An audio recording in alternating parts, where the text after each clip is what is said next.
Well, I got the brake lines run. So kind of starting here in the back, you can see right here is a T, and then this line comes over to the right rear. And then there's a line that comes off of there and goes over to the left rear. And then I have this steel line right here, goes up to there. And that's the supply to both of those back wheels. And then this right here, this is an adjustable proportioning valve. Technically what that thing is supposed to do is if you slam on the brakes and the back tires lock up, you have too much pressure coming to the back. So you would screw that in just a little bit until you find that spot where this thing doesn't lock up the rear tires and puts more braking on the front discs, if that makes sense.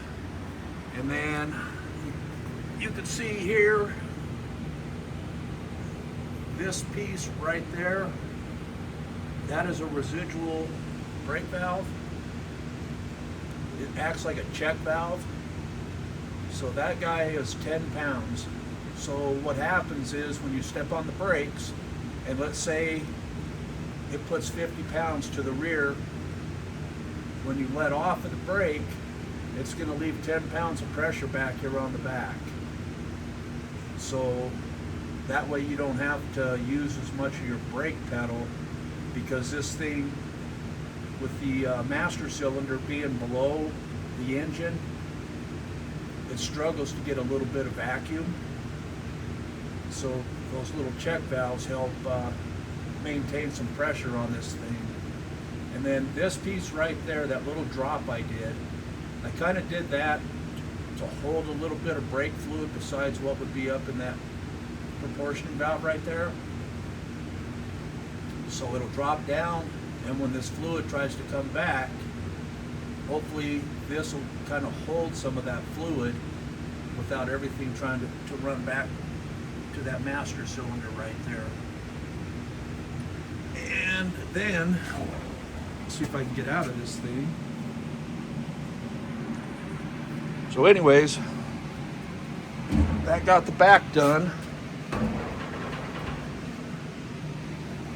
And I did get the drive line. I just haven't put it in yet. I got to do some checking on the floor, make sure it has enough clearance. But if you come in here, you can see I've got the master cylinder and the brake booster right here. And then I have another residual valve.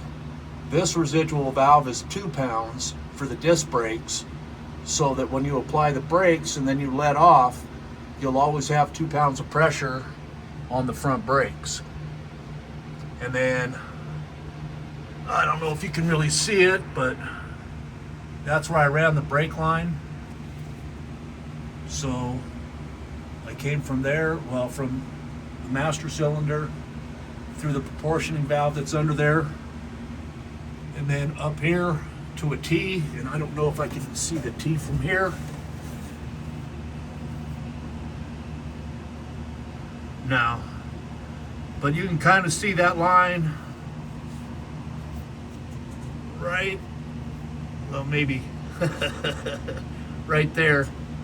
That's the main supply that goes to a T, and then off of that T, your brake lines. And let me see, you can kind of see one of them right there. Right, that's tough to do, right there. So that one goes to the left front, and then over here, maybe, you can see the one that goes to the right front, and that just comes off of that T. So the line, the main line goes into the middle of the T, and then the 2 lines run off of that. So hopefully when you step on the brake, it's more even. I don't know if that makes sense, but anyways, so the brake system is done, and all I got left to do on it is fill the master cylinder up, air free it, air free the lines, and finish building a brake pedal, which goes on that top piece right there, that shiny piece. Let's see if I can, right there.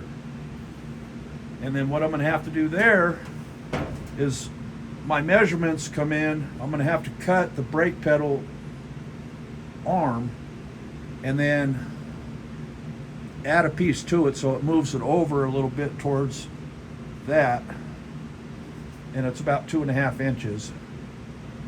That way I have room in here for a gas pedal.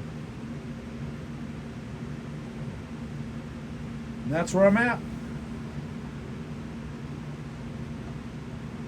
Thank you. Bye.